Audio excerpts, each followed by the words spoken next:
AI 왕초 인사드리겠습니다. 오늘은 정말 돈에 대한 저희가 주식이며 AI며 이 모든 것들을 관찰하면서 결론적으로는 돈이에요. 그죠?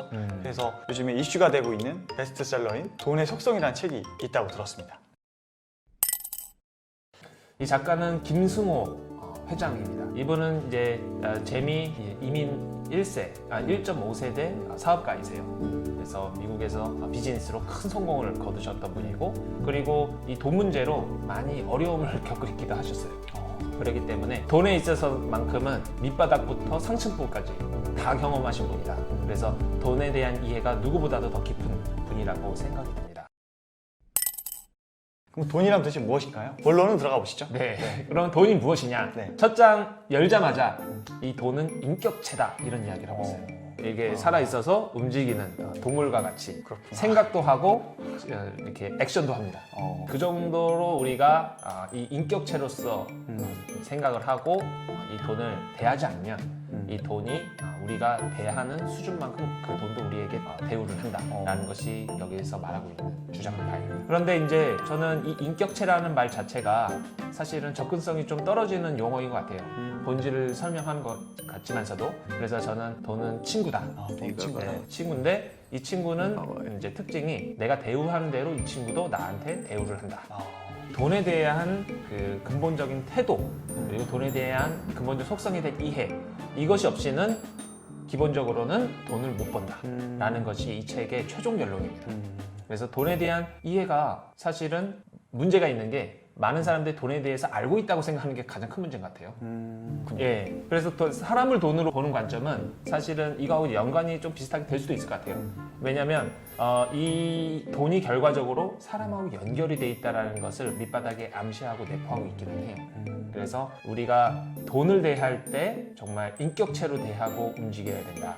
근데 돈은 무슨 물이지, 이게 어떻게 살아있는 거야, 이렇게 생각하잖아요. 근데 실제로는 그렇지 않다. 그렇지 않다라고 생각하고 우리가 실제로 행동에 옮겨야 된다라는 것이 이 책의 내용이에요.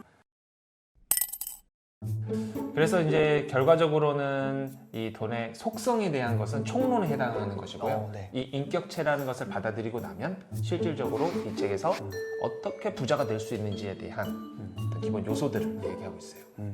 기대되시지 않으세요? 기대됩니다. 빨리 해주시죠. 그래서 능력을 갖춰야 된다. 능력. 능력은 여기서는 4가지를 이야기하고 있어요. 4가지. 네. 이거 싸가지가 없네요? 아니, 싸가지가 있네요. 싸가지가 있군요. 그렇죠. 싸가지가 있죠. 그래서 첫 번째는 돈을 버는 능력. 두 번째는 돈을 모으는 능력. 돈을 벌고 모으는 능력. 세 번째는 돈을 유지하고 증가시키는 능력. 증가시키는 능력. 네 번째는 돈을 쓰는 능력. 이 4가지가 각기 독립적으로 이루어진 능력이고요. 어느 한 가지만이라도 부족하게 되면 이 저자인 김승호 회장님은 불가능하다. 부자가 되는 것은 불가능하다. 4가지는 꼭 외워야겠네요. 그렇죠. 그런데 그 실질적인 액션 플랜에 대해서도 이 책에서 많이 이야기하고 있어요. 그렇기 때문에 좀 더 가치가 있는 책이라고 생각합니다. 여기서 제가 아까 말씀드린 대로 돈을 버는 능력, 그리고 돈을 저축하는 능력, 돈을 유지하는 능력, 그리고 돈을 이렇게 증가시키는 능력, 네 번째는 돈 쓰는 능력인데, 여기서 돈을 대하는, 그러니까 돈을 모으는 능력은 돈을 어떻게 대하는 태도와 연결이 돼 있다고 얘기를 하고 있어요. 태도. 네, 태도. 돈을 대하는 태도가 내가 뭐 그렇게 나쁜가? 이렇게 생각할 수도 있겠지만, 나는 정말 돈을 정말 근검 전략해서 잘 모으고 있어, 이렇게 생각할 수도 있겠지만, 저는 이 질문 하나 때문에 제가 돈을 대한 태도가 올곧지 않다라는 것을 알게 됐어요.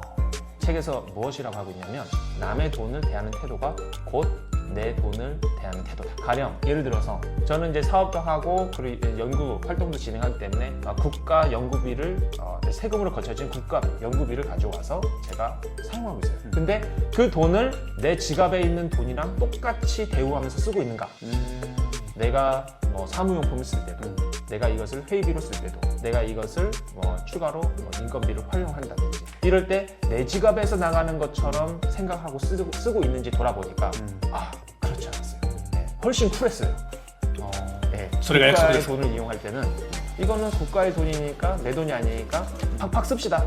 안 써도 되는 사무용품도 조금 더 과소비하게 되고, 그리고 여러 가지 불필요한 소비들이 일어난다는 것을 알고 제가 크게 놀랐습니다.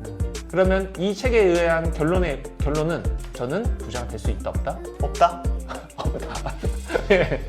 아이고 이게 정말 안타까운 결론이네요. 어쨌든 그거는 본인만 알 수 있는 것 같아요.